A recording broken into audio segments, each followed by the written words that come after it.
Welcome dear rockers. कैसे हैं आप सभी दोस्तों। कभी कभी क्या होता है ना, अपने परिवार की खुशी के लिए एक सीधा साधा इंसान भी अनजाने में एक ऐसी राह चुन लेता है जिसका अंजाम उसने सपने में भी नहीं सोचा होता। आज की कहानी है सेल्वम नाम के बंदे की, जो बहुत ही ईमानदार इंसान है, लेकिन उसकी नॉर्मल लाइफ में अचानक से एक बहुत ही बड़ी फाइनेंशियल प्रॉब्लम आ जाती है और अपनों को इस परेशानी से निकालने के लिए वो एक छोटा सा शॉर्टकट अपनाता है। पर उसे कहाँ पता था कि उसका ये कदम उसकी जिंदगी को एक ऐसी सस्पेंस से भरी रोलर कोस्टर राइड बना देगा जहां हर मोड़ पे नई मुसीबत उसका इंतजार कर रही होगी। आइए दोस्तों, सेल्वम के इस थ्रिलिंग और इमोशनल सफर के लिए उसकी कहानी जानते हैं। एंड तक जरूर देखिएगा, मजा आएगा आपको। कहानी की शुरुआत होती है सऊदी अरेबिया से, जहां सेल्वम ड्राइविंग का काम करता है। उसको यहाँ पर आए हुए ज्यादा टाइम तो नहीं हुआ, लेकिन फिर भी वो यहाँ से जाना चाहता है क्योंकि उसका परिवार इंडिया में रहता है, जहाँ उसकी पत्नी शांति और बेटा बालू शामिल है। काम के सिलसिले में सेल्वम यहाँ पर आ तो गया, लेकिन ना तो वो परिवार के बगैर रह पा रहा है और ना उसका परिवार उसके बगैर रह पा रहा है। और यहाँ पे आना सेल्वम का कोई शौक वगैरह नहीं था, बल्कि मजबूरी थी। और वो क्या थी हमें आगे पता चलेगी। लेकिन जब सेल्वम का बॉस उसको सैलरी देने आता है तो सेल्वम कहता है कि सर मुझे वापस इंडिया भेज दो, वापस जाना चाहता हूँ अपने परिवार के पास। तो बॉस कहता है पागल हो गए हो क्या, अभी तो 1 साल भी नहीं हुआ तुम्हें यहाँ पर आए हुए, कम से कम 1 साल रुक जाओ, फिर हम तुम्हें खुद कुछ दिनों की छुट्टी देंगे अपने परिवार से मिलने के लिए। और वैसे भी तुम जितना इंडिया में कमाते थे उससे 6 गुना ज्यादा कमा रहे हो यहाँ पे, और क्या चाहिए तुम्हें। लेकिन सेल्वम से एक पल भी यहाँ पे नहीं रहा जा रहा था, पर मजबूरन उसको रहना पड़ता है, क्योंकि अगर वो वापस चला गया तो जिस उम्मीद से वो यहाँ पर आया था वो पूरी नहीं होगी। अब हमें कुछ टाइम पहले का सीन दिखाते हैं कि आखिर सेल्वम का हंसता खेलता परिवार ऐसी कौन सी मुसीबत का शिकार हो गया जो उसको यहाँ आना पड़ा। तो दोस्तों फिलहाल इस टाइम पर तो वो एक ड्राइवर है, वो रमेश नाम के बंदे के लिए काम करता है और उनको जहां जाना होता है वहां लेके जाता है। और सेल्वम उस परिवार को भी अपने परिवार की तरह मानता है। रमेश के परिवार की बात करूं तो उसमें उसकी पत्नी देवी और बेटी दुर्गा शामिल है, और दुर्गा सेल्वम को अंकल मानती है अपना। उतना ही वो सेल्वम से प्यार भी करती है। सेल्वम के लिए बोले तो ये दूसरा परिवार है। ये प्यार उसको ऐसे नहीं मिला, उसने अपनी अच्छाई और ईमानदारी से कमाया है। दोस्तों बहुत ही शरीफ इंसान है बेचारा, मतलब धोखेबाजी क्या होती है ये तो उसको पता भी नहीं है। आज के दिन रमेश एयरपोर्ट जा रहा है तो देवी और दुर्गा उसको कहते हैं कि एक काम करो ना, रमेश को कुछ बहाना करके बोल दो कि हम दोनों को भी लेके जाए, या तुम भी कुछ ऐसा बहाना कर दो कि हम दोनों को साथ में चलना पड़े। तो सेल्वम बहाना करते हुए कहता है कि अरे रमेश सर, मैडम को जरा बाजार से कुछ सामान लेना है और उनकी बेटी को भी, तो वो कह रहे हैं साथ में चल लेते हैं। तो इसके बाद सभी एयरपोर्ट आ जाते हैं और यहाँ पर पता चलता है कि देवी एयरपोर्ट क्यों आना चाहती थी, क्योंकि दोस्तों उसने अपनी और दुर्गा की भी फ्लाइट बुक की है। वो दोनों भी रमेश के साथ जाना चाहते हैं। ये देखकर रमेश गुस्सा हो जाता है कि मैं तो काम में बिजी रहता हूँ, तुम लोगों का ख्याल कैसे रख पाऊंगा, तुम्हें नहीं ले जाने वाला मैं, तुम यहीं रुक जाओ दोनों। ये सुनकर देवी और दुर्गा का दिल टूट जाता है, क्योंकि रमेश घर से ज्यादा बाहर रहता है और घर पर उसका परिवार बस उसके साथ टाइम बिताने का इंतजार करता रहता है, लेकिन वो टाइम नहीं मिलता। सेल्वम इस चीज के लिए खुश था कि भले मेरे पास पैसे कम है लेकिन अपने परिवार के साथ रह तो लेता हूँ। लेकिन दोस्तों उसकी जिंदगी कैसे पलटने वाली है इसका अंदाजा उसको भी नहीं पता था। अब घर आने के बाद बालू सेल्वम से कहता है कि पिताजी मुझे ये ट्री हाउस चाहिए, बना के दो ना जरा। तो सेल्वम बालू की किताब को देखकर ट्री हाउस बनाने में लग जाता है। और क्योंकि ये लोग समंदर किनारे रहते हैं, कोई फैंसी घर नहीं, बस नॉर्मल जिंदगी जी रहे हैं, पैसा तो बहुत ही कम है लेकिन परिवार खुश है। मेन चीज वो है दोस्तों, महलों से ज्यादा सुकून होता है इस परिवार में। ट्री हाउस बनने के बाद पूरा परिवार थोड़ा खुशी में आ जाता है और अब सारा का सारा टाइम ये लोग उसी ट्री हाउस में बिताने लग जाते हैं, जो ट्री पर तो नहीं बना था लेकिन जो भी था बहुत बढ़िया था। कुछ देर के बाद क्या होता है, सेल्वम की बहन मीना शांति को कॉल करके अपनी गोद भराई की रस्म में आने के लिए इनवाइट करती है। शांति मना तो नहीं कर पाती, लेकिन सेल्वम जाना नहीं चाहता क्योंकि दोस्तों वो मीना से नाराज रहता है। एक्चुअली क्या था कि सेल्वम की कंडीशन इतनी बुरी नहीं थी, लेकिन माता पिता के जाने के बाद बहन की शादी उसके जिम्मे आ गई। उसने सब कुछ लगा दिया अपना, अच्छे से शादी कर दी बहन की। लेकिन शादी के बाद क्या हुआ, उसकी बहन मीना एकदम से बदल गई, क्योंकि उसका परिवार अमीर है तो अपने भाई को वो कोई वैल्यू नहीं देती और गरीब समझती है। हालांकि सेल्वम ने मीना से कभी कुछ कहा नहीं, लेकिन दिल में उसको दर्द जरूर होता है कि मेरी बहन कैसे बदल गई बताओ। अब बहन अमीर है तो अच्छे गिफ्ट और पैसे देने होंगे, इसलिए जितनी भी इनकी सेविंग होती है 5,000 रुपए के आसपास, वो सब कुछ लगा के और साथ में एक छोटा सा गिफ्ट लेके निकल पड़ते हैं शांति को देने के लिए। मतलब शांति को 5,000 गिफ्ट के साथ देने का फैसला करते हैं। सभी जाते हैं गोद भराई की रस्म में, लेकिन जब शांति गिफ्ट और 5,000 देती है तो मीना सीधे वो पैसे लौटाते हुए कहती है अगर घर की हालत खराब चल रही है तो बता देना चाहिए था, मैं ये भी नहीं लेती। 5,000 दे के सभी के सामने मेरी बेइज्जती मत करो। और फिर दोस्तों वो देखिए क्या करती है, वो 50,000 दे के शांति को कहती है कि ये पैसे ले लो, कम से कम लोग मुझे ताने तो नहीं मारेंगे कि मैं अपने गरीब भाई की मदद नहीं करती। ये लो 50,000 रुपए, इससे कुछ कर लेना, कम से कम मेरा तानों से बोझ तो कम हो जाएगा। और बेचारी शांति का दिल टूट जाता है कि 5,000 देकर लगता है बहुत बड़ी गलती कर दी हमने, इसने तो बेइज्जती कर दी। उससे ये बर्दाश्त नहीं होता, इसलिए वो रोते रोते उसी टाइम घर आ जाती है। सारी सेविंग निकालती है, गुल्लक तोड़ती है, यहाँ तक कि अपनी शादी में मिले सोने की चेन को भी बेच देती है जो बड़े प्यार से सेल्वम ने उसको दी थी। सारी चीजों को बेचकर वो 1 लाख लेके आ जाती है और सभी के सामने मीना को थमा देती है ताकि आइंदा वो सेल्वम की बेइज्जती ना करे। लेकिन बेइज्जती तो फिर भी करती है, ये कहते हुए कि पैसे होते हुए भी गरीबी का नाटक करना इन लोगों से सीखो। और फिर से बेइज्जती सुनकर शांति का दिल फिर टूट जाता है। लेकिन सेल्वम सदमे में था दोस्तों कि ये 1 लाख रुपए आए कहाँ से, तुम कहाँ से लेकर आ गई शांति। और जब घर आता है तो उसको दिखता है गुल्लक टूटा हुआ, सेविंग्स खत्म हुई, यहाँ तक कि सोने की चेन भी नजर नहीं आती। तो वो गुस्से में शांति से कहता है कि ये क्या किया तुमने, सिर्फ इज्जत बचाने के लिए सब लुटा दिया, फिर भी मिला क्या बेइज्जती ना, अरे क्या जरूरत थी ये सब करने की, अब कहाँ से लेकर आएंगे पैसे। तो शांति भी भड़कते हुए कहती है कि तो क्या ऐसे ही हमारे परिवार पे कोई कीचड़ उछाले तो अच्छा लगता है, मुझसे बर्दाश्त नहीं हुआ। और तुमने भी वैसे कहाँ कुछ किया है, अरे सब कुछ जो अपना था वो लुटा दिया ना अपनी बहन पे। अब बड़ा होके बालू पूछेगा कि उसके बाप ने उसके लिए क्या बनाया, तो क्या जवाब दोगे तुम, कुछ भी नहीं है तुम्हारे पास। और ये सुनकर सेल्वम थोड़ा देर के लिए सोचने बैठ जाता है कि सच में मेरे पास कुछ भी नहीं है। अगर फ्यूचर में बालू कभी ये सवाल करेगा तो मैं क्या जवाब दूंगा, यही सोच सोचकर पूरी रात उसे नींद नहीं आती। अब अगले सीन में रमेश अपने परिवार के साथ सेल्वम के घर जाता है, जहाँ ट्री हाउस देखकर उसको बहुत ही अच्छा लगता है कि वाह क्या बनाया है। सेल्वम जल्दी जल्दी चाय नाश्ते का बंदोबस्त करता है, पर रमेश कहता है कि रहने दो,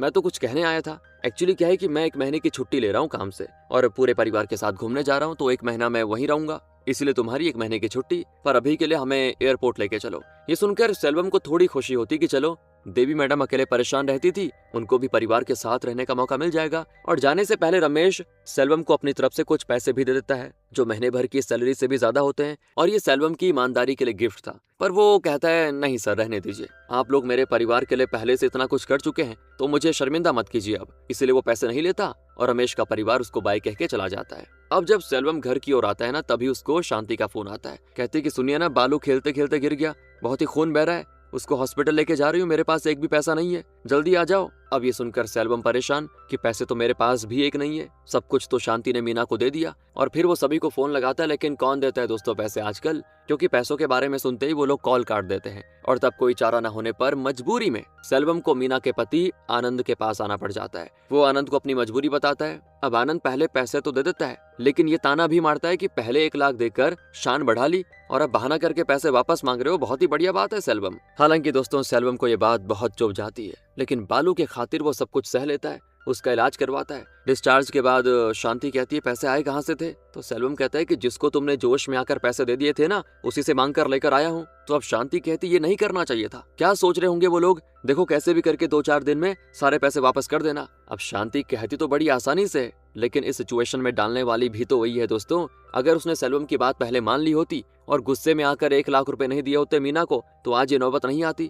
लेकिन फिर भी सेल्वम शांति पे चिल्लाता नहीं है, बस सोचता रह जाता है कि पैसे आनंद को देने के लिए कहाँ से लेकर आऊंगा। एक तो उसने रमेश ने जब पैसे दिए वो भी नहीं लिए, तो ये परेशानी अब उसको अंदर से खाई जाती है कि पैसे लाऊं कहाँ से। तो अगले दिन वो टैक्सी सर्विस में अप्लाई करता है, जैसे ओला वगैरह हो गया, ताकि जब तक रमेश नहीं आता तब तक वो कैब के जरिए कुछ पैसे कमा लेगा, क्योंकि उसके पास दोस्तों 2 वक्त रोटी खाने के भी पैसे नहीं है, कुछ तो करना पड़ेगा। इसीलिए मजबूरी उसको ये करने पे मजबूर कर देती है। सेल्वम को कैब ड्राइवर का कोई भी एक्सपीरियंस नहीं है, पर दुनिया एक्सपीरियंस देने में देर नहीं लगाती। पहली राइड डरते हुए वो बड़ी मुश्किल से ले लेता है कि सही से कर भी पाएगा कि नहीं, और तभी 3 दोस्त उसकी टैक्सी में बैठ जाते हैं। वो बड़ा खुश होता है कि पहली राइड के पैसे मिलेंगे, लेकिन जितना अच्छा वो है लोग थोड़ी ना है, दुनिया थोड़ी अच्छी है, दुनिया तो सिर्फ गरीबों को लूटना जानती है। तो वही चीज उसके साथ भी होती है। लोकेशन पर पहुंचने के पैसे देने के बजाय वो तीनों गेट खोलकर भाग जाते हैं, और सेल्वम को कोई आइडिया नहीं होता क्या करूं, किसको क्या कहूं। इसीलिए भगवान की मर्जी समझकर वो वापस घर आ जाता है। घर आकर परेशान बैठा होता है कि पता नहीं क्या खेल खेल रहा है भगवान मेरे साथ। पर तब शांति कहती है ऐसा देखो दोबारा नहीं होगा, भरोसा रखो, सब ठीक हो जाएगा। इसीलिए हिम्मत करके अगले दिन वापस से वो कैब ड्राइवर बन जाता है। उसकी पहली राइड एक शूटिंग सेट की होती है, जहाँ पर एक हीरोइन बड़ी परेशान लग रही होती है। वो बैठती तो है, लेकिन ऐसा लगता है कि उसको सेट पर बहुत ही बुरा भला बोला गया। तो सेल्वम उसको समझाता है कि लोगों को माफ कर देना बहुत ही अच्छी आदत होती है, अगर माफी के लायक हो तो माफ कर देना चाहिए। इस चीज से उस हीरोइन को हिम्मत आती है और वो वापस शूटिंग सेट पे चली जाती है। क्योंकि सेल्वम की बात उसको अच्छी लगी, इसीलिए वो सीधे 2000 रुपए दे देती है, जबकि किराया तो 250 के करीब होना था। और कल जो बुरा हाल हुआ था उसका, मतलब कल जो उसके साथ बुरा हुआ, तो भगवान ने आज उसकी भरपाई कर दी एक्स्ट्रा पैसे दिला के। ये चीज सेल्वम को इतना मोटिवेट करती है कि उसे बहुत आनंद आता है, थोड़ा एक हिम्मत आती है। फिर दोस्तों उसकी दूसरी राइड होती है, जहाँ पे 2 बंदे होते हैं। एक होता है बिजनेसमैन और दूसरा इंश्योरेंस वाला। उन दोनों के बीच में करीब 6 करोड़ के इंश्योरेंस की बात होती है। सेल्वम को बड़ा झटका लगता है कि 6 करोड़ का इंश्योरेंस। वो इंश्योरेंस वाले से कहता है कि मुझे भी मिल सकता है क्या ये इतना बड़ा इंश्योरेंस? तो बंदा कहता है, अरे पहले अपनी पर्सनैलिटी देखो, कैसे मिलेगा इतना बड़ा इंश्योरेंस? वैसे ये बताओ, अगर अभी मैं तुम्हें 2,000 रुपए दे दूं तो तुम उसका क्या करोगे? सेल्वम कहता है कि 200-300 का राशन ले लूंगा और बाकी सेव कर लूंगा। तो ये सुनकर वो बंदा कहता है कि यही तो गलती है। ये बिजनेसमैन के ऊपर 2 करोड़ का कर्ज है, फिर भी देखो कैसी लाइफस्टाइल जीता है। अरे भले ही जेब में 5 रुपए ना हो, लेकिन दिखावा ऐसा करना चाहिए कि 5,000 दे सको। कल की चिंता मत करो, आज पैसे उड़ाओगे तो कल पैसे आने का जरिया खुलेगा। इसीलिए इंश्योरेंस छोड़ो, पहले अपना लाइफ स्टाइल बदलो और बाद में इंश्योरेंस के लिए मैं हूं ना। और ये सबसे घटिया एडवाइस थी जो एक इंसान किसी गरीब को दे सकता है कि जेब में पैसा ना हो लेकिन फेक लाइफ स्टाइल होनी चाहिए। लेकिन क्या था दोस्तों, सेल्वम के दिमाग में ये बातें बैठ जाती हैं। वो कहता है कि अगर मैं भी ऐसी लाइफ स्टाइल बनाऊंगा तो लोग हमारी बेइज्जती करना बंद कर देंगे, सब ठीक हो जाएगा। इसीलिए आज की सारी कमाई उड़ाने के लिए वो शांति और बालू को 5 स्टार होटल में लेके जाता है। शांति और बालू दोनों हैरान, कितना पैसा कहां से आ गया? तो सेल्वम दिखाना शुरू कर देता है। और दोस्तों, जैसे ईगो में आकर शांति ने 1 लाख रुपए दे दिए थे ना मीना को, अब इसी दिखावे के चक्कर में सेल्वम बर्बाद ना हो जाए, इसी बात का डर है। हालांकि खाना भी 5,000 रुपए का हो चुका था। बहुत महंगा होता है दोस्तों 5 स्टार होटल में। अभी मैं अपना एक एक्सपीरियंस शेयर करता हूँ। मैं BIS 2026 के फाइनल में गया था, चेन्नई गया था लाइन इवेंट में। तो वहाँ क्राफ्टन ने हमें होटल दिया था, ITC चोला करके कुछ था, वो IT चोला था कि ITC चोला। तो वहाँ पे हम 4 बंदे थे।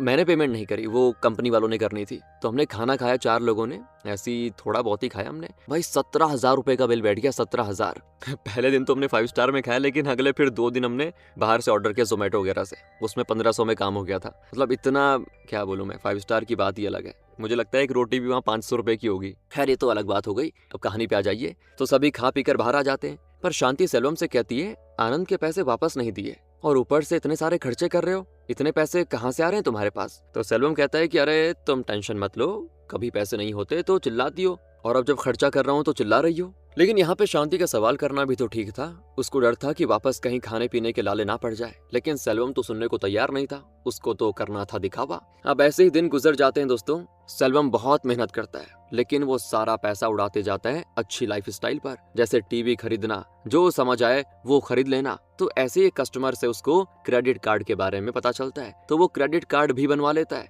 कि ये तो बड़ी कमाल की चीज है, जो चाहिए वो ले लो और बाद में आराम से पैसे दे दो। सेल्वम घर से ज्यादा बाहर ही रहने लग जाता है। रात के 3 बजे तक कैब करना, फिर सुबह सुबह वापस काम पे चले जाना, इससे वो घर वालों को टाइम नहीं दे पा रहा था। शांति और बालू अक्सर उसको मिलने के लिए तरसते रहते थे। शांति को सबसे ज्यादा टेंशन थी कि कोई बड़ी मुसीबत ना आ जाए। सेल्वम को दोस्तों फिर एक और कस्टमर से ये पता चलता है कि सऊदी में अच्छे पैसे मिलते हैं और सेम काम करने के बहुत बढ़िया मिल जाते हैं। ड्राइविंग में तो और भी कई गुना ज्यादा पैसा है। तो वो वहां जाने के लिए तैयार नहीं होता कि वहां पे गया तो फैमिली से दूर हो जाऊंगा और ये मुझसे नहीं होगा। इसके बाद सेल्वम शांति को एक जमीन के बारे में बताता है जो बिक रही है 25,000 में, छोटा सा हिस्सा, और 50,000 में थोड़ा बड़ा हिस्सा मिलेगा। ये जमीन ऐसी जगह पर है जहां एयरपोर्ट बनने वाला है और ये काम एक एजेंट करवा रहा है। वो कई लोगों को जमीन के छोटे छोटे हिस्से बेच रहा है और जब सरकार एयरपोर्ट के लिए वो जमीन खरीदेगी तो उस एजेंट को ज्यादा पैसे मिलेंगे और उसी हिसाब से वो सभी को पैसे देगा। इसीलिए सेल्वम का ख्याल था कि वो 50,000 में जमीन खरीद लेगा, लेकिन शांति नहीं मानती क्योंकि कोई गारंटी नहीं थी रिटर्न मिलने की, क्या पता एयरपोर्ट बने भी ना। लेकिन बड़ी इज्जत के बाद वो 25,000 की जमीन के लिए तैयार हो जाती है। लेकिन सेल्वम 50 से नीचे नहीं आने वाला था, पर 50,000 जमा करने के लिए मेहनत भी तो ज्यादा लगेगी, तो अब वो और भी ज्यादा घर से दूर रहने लग जाता है। सेल्वम बालू के स्कूल का फंक्शन हो या कोई भी खुशी का मौका हो, किसी में भी शामिल नहीं होता। जो चीज शांति और बालू के लिए दिल तोड़ने वाली होती है। वो अक्सर सेल्वम से नाराज रहते कि पैसे कम थे लेकिन साथ तो थे, लेकिन अब अकेला रहना पड़ रहा है। और अब बारी थी वो जमीन खरीदने की। सेल्वम फैमिली के साथ जमीन के पेपर्स बनाने जाता है, लेकिन यहाँ जब वो 50,000 देता है तो शांति का दिमाग खराब हो चुका था कि मैंने कहा था ना कि 25,000 बहुत है, ये सब झूठ हुआ तो फिर क्या करेंगे, क्या फायदा होगा। लेकिन सेल्वम नहीं मानता और वो पेपर्स बना चुका था पहले से बालू के नाम से जमीन का। वो शांति से कहता है, एक बात बताओ, तुमने ही तो कहा था कि बड़ा होकर अगर बालू पूछेगा मैंने उसके लिए क्या किया तो बता देना, ये जमीन उसके लिए खरीदी है। लेकिन ये चीज शांति और यहाँ तक कि बालू को भी पसंद नहीं आती कि ये तो गलत है, आप हमारी फीलिंग्स को समझ नहीं रहे। इसीलिए उन दोनों में बहस हो जाती है, जिसके चलते सेल्वम शांति और बालू को बस स्टॉप पे छोड़कर कहता है, घर आ जाना, मैं कस्टमर लेने जा रहा हूँ। और वो दोनों तेज बारिश में बस स्टॉप पर बैठे होते हैं। सेल्वम पर उस बंदी की एडवाइस ने दोस्तों देखो कैसा असर कर दिया कि वो चीज उसको बर्बादी की राह पे लेके जा रही है। और इसका अंदाजा होने में सेल्वम को देरी भी नहीं लगती, क्योंकि जैसे बस स्टॉप पर छोड़कर वो गुस्से में गाड़ी चला रहा था, तभी दूसरी गाड़ी वाला उसकी गाड़ी को टक्कर मार देता है। इससे आगे का पूरा हिस्सा टूट चुका था। अब खुद की तो गाड़ी थी नहीं, वो थी रमेश की। उसके आने से पहले वो रिपेयर करवानी होगी, और जो रिपेयर का खर्चा आता है, सेल्वम के पैरों तले जमीन खिसक जाती है। 1.5 लाख रुपए। और रमेश को आने में 2 से 3 दिन बचे थे। इससे पहले ये पैसे जमा करने होंगे। अब कहाँ से लेकर आएगा वो पैसे? जो कैब ड्राइविंग करके कमाया वो तो उड़ा दिया उसने। अब उसके पास कुछ नहीं बचा। पछतावा हो रहा था सेल्वम को कि शांति की बात मान लेनी चाहिए थी। बहुत ही बड़ी गलती कर दी डेली पैसे उड़ा के। कोई चारा ना होने पर वो वापस आनंद के पास जाता है उससे मदद मांगने, जिससे 1 रुपया भी लेने में उसको शर्म आती है। आज वो उससे 1.5 लाख रुपए उधार के तौर पे मांगता है, लेकिन उधार चुकाएगा भी तो वो कैसे ना।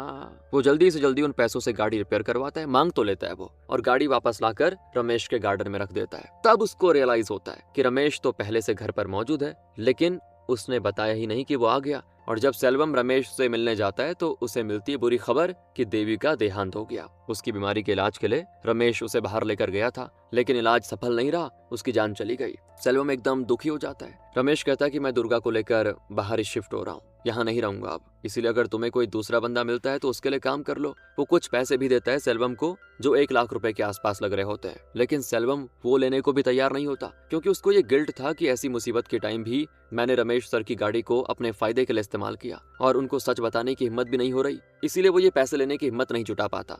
पैसे तो दोस्तों उसने रिजेक्ट कर दिए, लेकिन अब आनंद के 1.5 लाख का क्या? क्रेडिट कार्ड पर उधार लिए पैसों का क्या? बाकी लोगों से उधार के पैसों का क्या? कहाँ से लेकर आएगा वो पैसे? डेली का आना लगा होता है लोगों का कि कब दोगे, और आनंद भी डेली आता उससे अपने पैसे मांगने के लिए। लेकिन शांति सभी को यही झूठ कहती कि सेल्वम घर पे नहीं है। तो देखा दोस्तों आपने, पहले गरीब थे लेकिन खुश थे। एक गंदी एडवाइस मिली, सब उल्टा पुल्टा हो गया, सब बर्बाद हो गया। ज्यादातर ऐसे गरीब लोगों में ही होता है। वो जरा सी अच्छी लाइफ स्टाइल का सपना देखने के लिए सही गलत पर उतना ध्यान नहीं देते। मतलब मैं ये उस तरीके से नहीं बोल रहा हूँ, मैं सोच से कह रहा हूँ कि गलत सोच अपना ली तो दिक्कत हो जाती है। वरना हक तो सभी को है अमीर बनने का, लेकिन अगर रास्ता सही हो तो मजा आ जाए ना। और मूवी ने अभी तक हमें ये तो सिखा दिया कि जो फैसला लेना है वो सोच समझ कर ही करना चाहिए, वरना उसका असर हमारे और हमारे अपनों के ऊपर ज्यादा होता है। अब कोई सहारा ना होने पर सेल्वम को वही करना पड़ता है जो वो कभी करना नहीं चाहता था, सऊदी जाना, वहां नौकरी करना। लेकिन ये खबर शांति को दिल तोड़ने वाली होती है कि अब 2 साल से पहले वो उसको देख नहीं पाएगी। सेल्वम भी जाना नहीं चाहता था, लेकिन अब करें तो करे क्या? लोगों के कर्जे पूरे करने तो जाना होगा, इसलिए सब कुछ छोड़ छाड़ के वो चला जाता है सऊदी। यहाँ छोटे से शेयरिंग रूम में रहना, खाना खाया या नहीं कोई पूछने वाला नहीं, कोई तकलीफ है हाल चाल पूछने वाला नहीं। और जो हाल उसका होता है वही हाल शांति और बालू का उसके बगैर इंडिया में था। अकेला अगर इंसान बाहर नौकरी करने चला जाए वो परेशान रहता है, घर में उसकी फैमिली परेशान रहती है। तो यही चीज उसके साथ भी हो रही थी सेल्वम के साथ, लेकिन वो सब सहन कर लेता है। पैसों के लिए करना पड़ता है दोस्तों। और करीब 8 महीने काम करके वो इतने पैसे जमा कर लेता है जिससे वो कर्ज चुका दे। लेकिन वहां से 2 साल से पहले आना मुश्किल था, तो वो अपने बॉस से रिक्वेस्ट करता है कि आज तक आपने कभी बोनस से गिफ्ट दिए वो मैंने कभी एक्सेप्ट नहीं किया, सिर्फ इसलिए कि बॉस मुझसे खुश हो और मुझे इंडिया जाने दे। ओवर टाइम करता, कोई शिकायत नहीं करता, बोनस नहीं लेता, लेकिन काम शिद्दत से करता हूँ। और बॉस बड़ा हैरान रह जाता है कि तुम टैलेंटेड और मेहनती हो, लेकिन कम से कम 2 साल तो पूरा कर लो, मैं तुम्हें खुद इंडिया भेज दूंगा। अगर सैलरी में बढ़ोतरी चाहिए तो वो भी कर दूंगा, तुम्हारा काम बेस्ट है। तो ये सुनकर सेल्वम कहता है कि सर, ये जिंदगी के 8 महीने सबसे कठिन थे मेरे लिए। अपनी फैमिली से दूर रहकर मैं जी नहीं पा रहा हूँ, मुझे जाने दीजिए। मैंने खुद के पैसों से फ्लाइट बुक कर ली है और मैं जाना चाहता हूँ। बॉस बड़ा अच्छा इंसान था, वो उसको जाने देता है, ऊपर से गिफ्ट्स भी देता है कि अपनी फैमिली को दे देना यहाँ की यादें। ये देखकर वो बड़ा खुश होता है और सामान पैक करके इंडिया आ जाता है। घर पर कदम रखने से पहले वो सबसे पहले सारे लोगों का उधार क्लियर करता है। जिस कैब को उसने बुक किया था वो भी सेल्वम जैसा बंदा लग रहा है कोई। तो सेल्वम उससे कहता है अगर जिंदगी में कभी तुम्हें कोई एडवाइस दे कि अमीरों वाली लाइफस्टाइल जीने का ट्राई करो, पैसा अपने आप आएगा, ऐसा कोई बोले तो सबसे पहले उसको 2 थप्पड़ लगाना दोनों गालों पे, और उस एडवाइस पे कभी अमल मत करना। जितने पैसे हैं उसमें जिंदगी जीने की कोशिश करो भाई, सेविंग्स करो, और कभी जोश या जल्दबाजी में आकर कोई फैसला मत लो। जब जोश आए ना तो बस उस टाइम कुछ भी अलग कर लो ताकि वो जोश चला जाए 2 मिनट के लिए। क्योंकि दोस्तों जो गलती सेल्वम कर चुका था अब वो नहीं चाहता कि कोई दूसरा इंसान करे। वो आता है शांति के पास, उसको देखते शांति सीधे गले लगा लेती है और सेल्वम उसको उसके सोने की चेन भी वापस ला कर देता है, जो शांति ने सबके सामने सेल्वम की इज्जत बचाने के लिए बेच दी थी। अब फिलहाल उसके ऊपर कोई कर्ज नहीं है, लेकिन उसको कोई नया काम ढूंढना पड़ेगा। वो जो भी करेगा अब कभी भी अपनी फैमिली से दूर नहीं रहेगा, कभी कोई गलत फैसला नहीं लेगा। टाइम लेगा, लेकिन जिंदगी अब लाइन पे आते हुए नजर आ रही थी। और अगले सीन में रमेश सेल्वम से मिलने आता है, तो सेल्वम आज हिम्मत करके उसको बता देता है कि सर मेरी मजबूरी थी, उसके चलते मैंने आपकी गाड़ी कैब की तरह इस्तेमाल की। मैं जानता हूँ कि मुझसे गलती हुई, आप जो सजा देंगे उसके लिए मैं तैयार हूँ। तो रमेश कहता है कि मुझे पता था तुम ये कर रहे हो, लेकिन मैंने तुम्हें नहीं रोका, क्योंकि तुम ऐसे तो पैसे नहीं लेते हो, किसी तरह से तो तुम्हारी मदद कर दूं ये मैंने सोचा। और ये सुनकर सेल्वम खुश। रमेश कहता है कि तुम्हारे इस परिवार को देखकर मुझे मेरी गलती का एहसास होता है कि काश उस दिन देवी एयरपोर्ट आ गई थी टिकट के साथ, मुझे उसको साथ लेके जाना चाहिए था। शायद नतीजा कुछ और होता और कुछ हसीन पल मैं उसके साथ और गुजार पाता। जिंदगी हमें ऐसे कई मौके देती है, लेकिन मौके को अपना बनाना हमारा फर्ज है। लेकिन इस फर्ज को निभाने के चक्कर में हम उन लोगों को पीछे छोड़ देते हैं जिन्हें हमारी सबसे ज्यादा परवाह होती है। जिंदगी को बैलेंस करके चलना चाहिए, वही इंसान का सबसे बड़ा काम होता है। और ये गाड़ी जो तुमने इतने सालों से चलाई है, आज से जाओ, ये तुम्हारी है। ये विश देवी की थी और इसे प्लीज एक्सेप्ट कर लेना उसकी खातिर। सेल्वम इमोशनल हो जाता है दोस्तों, और तब तक रमेश दुर्गा को लेकर वहां से जा चुका था। किस्मत ने सेल्वम के साथ जो किया उसको सबक सिखाने के लिए किया, क्योंकि वो अच्छा इंसान था, सच्चा इंसान था। और अब वो बिंदास उस गाड़ी से कैब ड्राइविंग की नौकरी करेगा। इसी सीन के साथ दोस्तों ये कहानी खत्म होती है। इसीलिए जो मिडिल क्लास रहते हैं, थोड़े गरीब रहते हैं, उनको सपने देखने चाहिए अमीर बनने के, लेकिन वहां तक जाने का रास्ता अगर बढ़िया मिल जाए तो बढ़िया चीज है दोस्तों, नहीं तो गलत रास्ता फिर दिक्कत कर देता है यार, है ना। आपका क्या कहना है कमेंट करके बताइए। मिलते हैं आपसे अगली वीडियो में, ध्यान रखेगा अपना। Thanks for watching.